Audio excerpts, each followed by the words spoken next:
Digital warriors versus கொள்கை warriors. தாவேகா திமுக Insta யுத்த போக்கு எத்தகையது? நாங்க கோட்டை விட்ட இடம் இன்ஸ்டாகிராம் தான் அப்படின்னு திமுக தலைவரும் முன்னாள் முதல்வருமான மு.க. ஸ்டாலின் பகிரங்கமா ஒப்புக்கொள்ற அளவுக்கு தான் 2 ஆண்டுகள்ல தமிழகத்தோட அரசியல் திசையை தன்வசப்படுத்தி இருக்கு விஜயோட தாவேகா. உடன்பிறப்பின் குரல் இணையதளம், பஞ்சுடன் கூடிய பேச்சு நடை அறிக்கைகள் என தனது உத்திகளை அதிரடியாக மாற்றி தாவேகாவை எதிர்கொள்ள புதிய டிஜிட்டல் பாய்ச்சலை தொடங்கி இருக்கிறது திமுக. தேர்தல் களம் கொடுத்த பலத்த அடிக்கு அப்புறமா 70 ஆண்டுகால பாரம்பரியம் கொண்ட அறிவாலயம் இப்போ திராவிட மாடல் 2.0 கனவை கலைச்சிட்டு டிஜிட்டல் அவதாரத்துக்கு தயாராகி வருது. இது இனி வரும் காலங்கள்ல ஆளும் தாவேகாவுக்கு டப் கொடுக்க தயாராகும் அப்படிங்கிற கேள்வியே முன்வைக்கப்படுது. திமுக தோல்வி குறித்து பேசிய முன்னாள் முதலமைச்சர் மு.க. ஸ்டாலின் இந்த தேர்தலில் நடந்திருக்கிறது ஒரு புதுவிதமான கவர்ச்சி மாயாஜால சுனாமி அப்படின்னா சாகசமோ சாதனையோ இல்லை, பெரும் பாதிப்பு அப்படிங்கிற அர்த்தத்துல சொல்றேன். தமிழக நலன்களை பாதித்திருக்கிற இந்த சுனாமி பேரழிவு தான். நானே இந்த தேர்தல் தோல்விக்கு முழு பொறுப்பையும் ஏத்துக்கிறேன் அப்படின்னு பகிரங்கமா ஒப்புக்கொண்டாரு.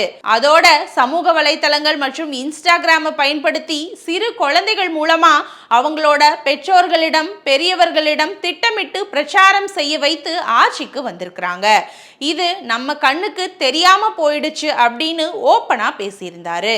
தாவேகா தந்த அரசியல் அழுத்தத்தோட எதிரொலியா திமுக இப்போ தனது டிஜிட்டல் உத்திகளை அதிரடியா மாற்றி அமைச்சு வருது.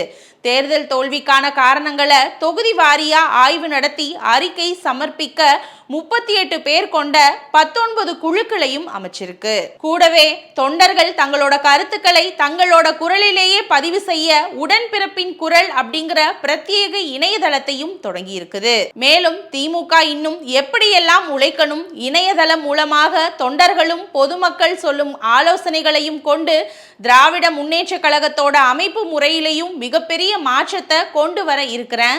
அந்த மாற்றம் தான் நம்ம கட்சியை இன்னும் பல நூற்றாண்டுகள் உயிர்ப்புடன் வைத்திருக்க போகுது அப்படின்னு திமுக தலைமை அதிரடியா அறிவிச்சிருக்கு. கட்சியோட மேம்பாடு, தேர்தல் முடிவுகளுக்கான காரணங்கள் பற்றி அந்த வெப்சைட்ல கேட்கப்பட்டிருக்கு. திமுகவோட இந்த டிஜிட்டல் பரிணாம வளர்ச்சி அப்படிங்கிறது தாவேகா உருவாக்கிய அழுத்தத்தால் மட்டுமே நடக்கல. காலத்துக்கு ஏற்ப மாற வேண்டிய கட்டாயத்தில் இருந்த திமுகவுக்கு அந்த மாற்றத்துக்கான அவசரத்தையும் வேகத்தையும் தாவேகாவோட டிஜிட்டல் சுனாமி இப்போ கொடுத்திருக்குது அப்படின்னு அரசியல் நோக்கர்கள் கருதுறாங்க. இது சம்பந்தமா நம்மிடம் பேசிய ஐஜி விங் ஆலோசகர் கோவி லெனின் சொல்றப்போ, திமுக ஒரு ஜனநாயக இயக்கம். அண்ணா காலத்திலிருந்தே மேடை பேச்சுகள் தொடங்கி கலைஞர் காலத்திலேயே சமூக வலைத்தளங்கள்ல முதல்ல பயன்படுத்த பழகிய இயக்கம் இது. 2026 தேர்தல்ல காலத்தின் மாற்றத்துக்கு ஏற்ப மேடை பேச்சு, ஃபேஸ்புக், யூடியூப் தாண்டி இன்று இன்ஸ்டாகிராம் வரை திமுகவோட சாதனைகளையும் கொள்கைகளையும் கொண்டு போய் தான் சேர்த்தோம். இன்ஸ்டாகிராம் அப்படிங்கிறது ஒரு பொழுதுபோக்கு தளம். இப்போதைய இளம் வாக்காளர்கள் துரதிர்ஷ்டவசமா சினிமா கவர்ச்சியால மடைமாற்றம் செய்யப்பட்டிருக்காங்க. நிஜ அரசியல் நடைமுறைக்கும் சினிமாவுக்கும் உள்ள வித்தியாசத்தை அவங்க குழப்பிக்கிட்டு இருக்காங்க. இங்க இருந்து தான் ஒட்டுமொத்த சிக்கலுமே ஆரம்பிக்குது. டிஜிட்டல் தளங்கள் நமக்கு புதுசு கிடையாது. முன்னதாகவே பாஜக தன்னோட வாட்ஸ்அப் பல்கலைக்கழகம் மூலமா பல்வேறு வதந்திகளை திட்டமிட்டு பரப்புனாங்க. அப்போ இல்லாத குஜராத் மாடல் அப்படிங்கிற பேர்ல ஏகப்பட்ட பொய் பரப்புரைகளை திட்டமிட்டு கற்றுவிழ்த்து விட்டாங்க. அதுக்கெல்லாம் தகுந்த ஆதாரங்களோட மிக கூர்மையான பதிலடி கொடுத்து அவங்களோட பொய் முகத்திரையை கிழிச்சது திமுக. அன்று வாட்ஸ்அப் வதந்திகள் இப்போ இன்ஸ்டாகிராம் ரீல்ஸா வந்து நிக்குது. வாக்களிப்பதற்கே 18 வயசு தான் அப்படின்னு இந்திய அரசியலமைப்பு சட்டம் தெளிவா சொல்லுது. ஆனா பள்ளி மாணவர்களையும் சிறுவர்களையும் இன்ஃப்ளூயன்ஸ் செய்து நண்பா நண்பீஸ் அப்படின்னு தந்திரமா பேசி தாவேகாவோட விசில் சின்னத்துக்கு ஓட்டு போடுங்க அப்படின்னு விஜய் சொல்லியிருப்பதே சட்டப்படி மிகப்பெரிய குற்றம். இத்தகைய செயல்கள் ஒட்டுமொத்த ஜனநாயகத்துக்குமே ஆபத்தான போக்கின் தொடக்கம். வாக்காளர்கள்ல ஒரு பகுதியினர் தங்களோட தொகுதியில நிக்கிறது யாரு, அவங்க தங்களுக்கு என்ன செய்வாங்க எந்த விவரமுமே தெரியாம வெறும் சினிமா கவர்ச்சிக்காக விஜய் அப்படிங்கிற ஒரே ஒரு ஒற்றை முகத்துக்காக மட்டுமே வாக்களிச்சிருக்காங்க. சினிமாவை நிஜ அரசியலோடு ஒப்பிடுவது எப்போதுமே அழகல்ல. திமுகவுல தகவல் தொழில்நுட்ப அணி மட்டுமில்லாம கட்சி கொள்கைகள் மற்றும் சித்தாந்தத்தால ஈர்க்கப்பட்ட ஏராளமான இன்ஃப்ளூயன்சர்கள் உண்மைகளை மக்களிடம் கொண்டு போய் சேர்க்கிற கொள்கை வாரியர்ஸா களப்பணியாற்றிட்டு வராங்க.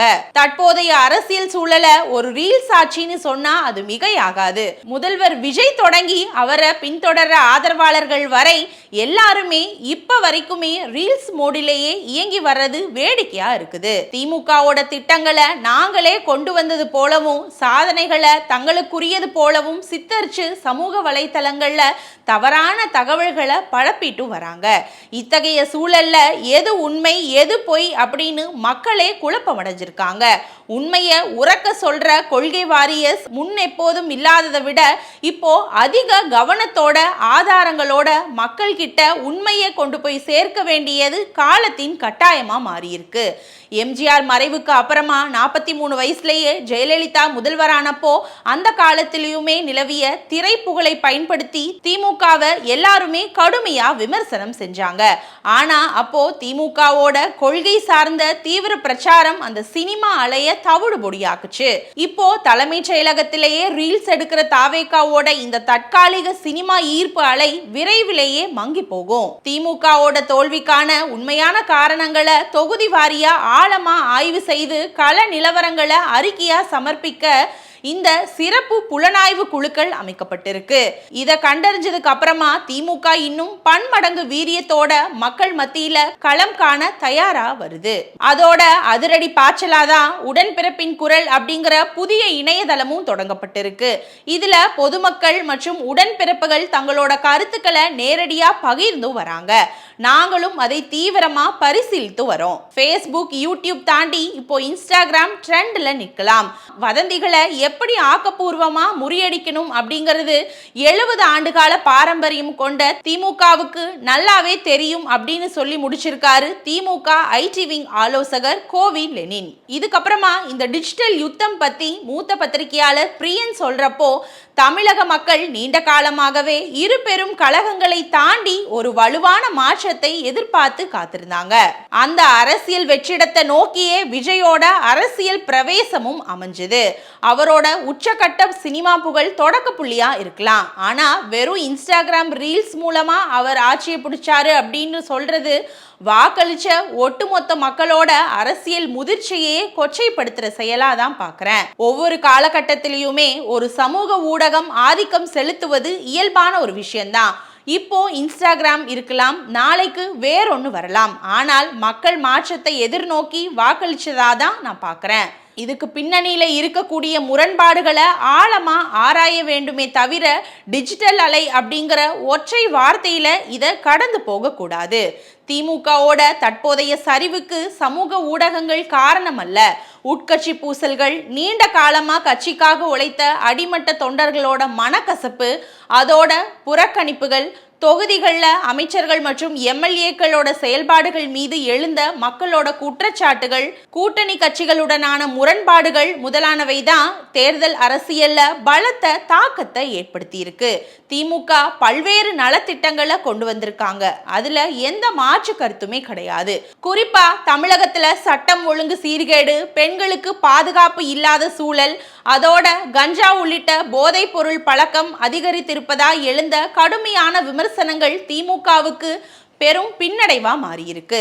திமுகவோட ஐடி விங் பலமா இருந்தாலுமே கள யதார்த்தத்துல மாவட்ட செயலாளர்களோட செயல்பாடுகளை சீரமைக்கிறது, இளைஞர்களுக்கு அதிக முக்கியத்துவம் கொடுத்து களப்பணிகளை முடக்கி விடுறது மட்டுமே திமுகவுக்கு இனி வரும் காலங்கள்ல கை கொடுக்கும். சினிமா கவர்ச்சி, மாற்றம் ஆகியவை விஜய்க்கு இந்த தடவை கை கொடுத்திருந்தாலும் ஆனா நிரந்தர வெற்றிக்கான உத்தரவாதம் இது கிடையாது. இனி வரப்போற தேர்தல்ல விஜயோட நிர்வாக திறமை, மக்கள் நலத்திட்டங்களை அவர் செயல்படுத்துற விதம், மற்றும் மத்திய அரசோட சவால்களை அவர் எப்படி எதிர்கொள்கிறார் அப்படிங்கறத பொறுத்தே அவரோட அடுத்த கட்ட அரசியல் பயணம் இருக்கும். குறிப்பா விஜய் தலைமையிலான புதிய அரசு தேர்தல் களத்துல கொடுத்த முக்கிய வாக்குறுதிகளான பெண்களுக்கு மாதந்தோறும் ரூபாய் 2500 உதவித்தொகை, அதோட வேலையில்லா பட்டதாரி இளைஞர்களுக்கு மாதம் ரூபாய் 4000 உதவித்தொகை அப்படின்னு சொல்லியிருந்தாரு. இதையெல்லாம் செயல்படுத்தி காட்டாம போனா மக்கள் மீண்டும் ஏமாற்றமடைந்து மிக தீவிரமா திமுக மற்றும் அதிமுகவை நோக்கி நகரவும் தொடங்குவாங்க. மாற்றத்தின் அடிப்படையில ஒரு புதிய வாய்ப்பு உருவாகி இருக்கிறது உண்மைதான். ஆனா அதை உடனடியா நிரந்தர வெற்றி அப்படின்னு சொல்ல முடியாது. இந்த இடைவெளியை பயன்படுத்தி மற்ற அரசியல் கட்சிகள் தங்களை சுய பரிசோதனை செய்து கொள்ளணும்.